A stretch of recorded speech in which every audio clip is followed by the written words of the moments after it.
we are with the one and only Deyo Club. Deyo, how are you doing today? I'm doing great, man. Thank you. So, tell me just a quick bio of what you do and why you do it. So I basically call and waste scammers' time just because I know that they're going after very, very vulnerable people and your grandma, my grandma, people in general.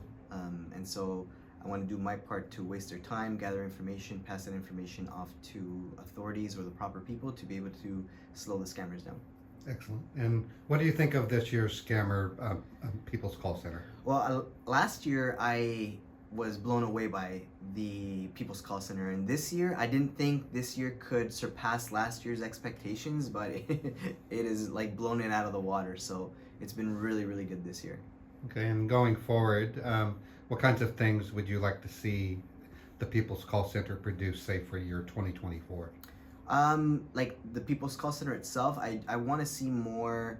I want to see more acceptability from like law enforcement, and they look at us kind of like vigilante crime fighters, I guess you could say. And so a lot of the information that we gather, they may not look at because they don't necessarily agree with the means that we get the information.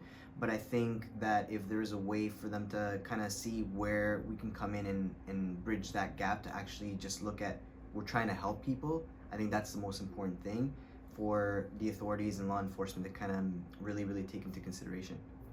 Okay, and then if you only had like a few minutes to spend with a potential person who could be a victim, what would you tell them to look for in terms of determining if a scammer is trying to take advantage of them?